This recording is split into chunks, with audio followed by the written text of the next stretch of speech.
Hair spa ನಾನು ಪಾರ್ಲರಲ್ಲಿ ಹೇಗೆ ಮಾಡ್ತೀನಿ ಅನ್ನೋದು ತೋರಿಸ್ತಾ ಇದ್ದೀನಿ. ಹಾಗೆ ಸ್ಪಾ ಮಾಡಿಸ್ಕೊಳ್ಳೋದ್ರಿಂದ ಏನೆಲ್ಲ ಬೆನಿಫಿಟ್ ಇದೆ ಅನ್ನೋದು ಕೂಡ ಶೇರ್ ಮಾಡ್ತಾ ಇದ್ದೀನಿ. ಸೊ ನಾನಿಲ್ಲಿ ಯೂಸ್ ಮಾಡ್ತಿರೋಂಥ ಸ್ಪಾ ಕ್ರೀಮು ನೇಚರ್ಸ್ ಅವ್ರದ್ದು. ಪ್ರೊಸೀಜರ್ ಸ್ಟಾರ್ಟ್ ಮಾಡೋದಕ್ಕಿಂತ ಮುಂಚೆ ಹೇರ್ ನೀಟಾಗಿ ವಾಶ್ ಆಗಿರಬೇಕು, ಹಾಗೆ ವೆಟ್ಟಾಗಿ ಕೂಡ ಇರಬೇಕು. ಅವಾಗವಾಗ ಸ್ಪ್ರೇ ಯೂಸ್ ಮಾಡಿಕೊಂಡು ನಾವು ಕ್ರೀಮ್ ಅಪ್ಲಿಕೇಶನ್ ಅನ್ನೋದು ಮಾಡ್ತಾ ಇರಬೇಕು. ಇಲ್ಲಿ ನಾನು ಲೇಯರ್ ಬೈ ಲೇಯರ್ ತಗೊಂಡು ಕ್ರೀಮ್ನ ನೀಟಾಗಿ ಅಬ್ಸರ್ವ್ ಆಗೋದವರೆಗೂ ಮಸಾಜ್ ಕೊಡ್ತಾ ಇದ್ದೀನಿ. ಅದಾದಮೇಲೆ ಒಂದು 5 ರಿಂದ 10 ನಿಮಿಷ ಹೆಡ್ ಮಸಾಜ್ ಕೊಡಬೇಕಾಗುತ್ತೆ. ನೆಕ್ಸ್ಟ್ ಪ್ರೊಸೀಜರ್ 5 ಮಿನಿಟ್ಸು ಸ್ಟೀಮ್ ಕೊಡಬೇಕು. ಇದಾದಮೇಲೆ ಅರ್ಧ ಗಂಟೆ ಹಾಗೆ ಬಿಟ್ಟು ಲೂಕ್ ವಾರ್ಮ್ ವಾಟರಲ್ಲಿ ಹೇರ್ ವಾಶ್ ಮಾಡಬೇಕು. ಯಾವುದೇ ರೀತಿ ಶಾಂಪು ಯೂಸ್ ಮಾಡೋ ಅವಶ್ಯಕತೆ ಇರೋದಿಲ್ಲ.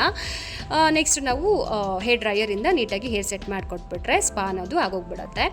ಸ್ಪಾ ಮಾಡಿಸ್ಕೊಳ್ಳೋದ್ರಿಂದ ಏನೆಲ್ಲ ಬೆನಿಫಿಟ್ ಇದೆ ಅಂದರೆ ಹೇರ್ ಗ್ರೋತ್ ಅನ್ನೋದು ಚೆನ್ನಾಗಾಗುತ್ತೆ, ಡ್ಯಾಂಡ್ರಫ್ ಕ್ಲಿಯರ್ ಆಗುತ್ತೆ, ಹಾಗೆ ಸ್ಪ್ಲಿಟ್ ಎಂಡ್ಸ್ ಎಲ್ಲ ಏನೆಲ್ಲ ಬರುತ್ತೋ ಅದೆಲ್ಲ ಕಂಟ್ರೋಲ್ ಆಗ್ತಾ ಬರುತ್ತೆ, ಹೇರ್ ಗ್ರೋತ್ ಕೂಡ ಆಗುತ್ತೆ. ಆ್ಯಂಡ್ ನೀವು ಕೂಡ ಒಂದ್ಸಲಿ ಟ್ರೈ ಮಾಡಿ. ಬಿಫೋರ್ ಆ್ಯಂಡ್ ಆಫ್ಟರ್ ನೀವು ಕೂಡ ಚೆಕ್ ಮಾಡಿದ್ರಲ್ಲ ಎಷ್ಟು ಶೈನಿ ಆಗಿದೆ ಅಂತ ಅಂದ್ಬಿಟ್ಟು. ಸೊ ಈ ವಿಡಿಯೋ ಇಷ್ಟ ಆದರೆ ಒಂದು ಲೈಕ್ ಮಾಡಿ. Thank you so much for watching.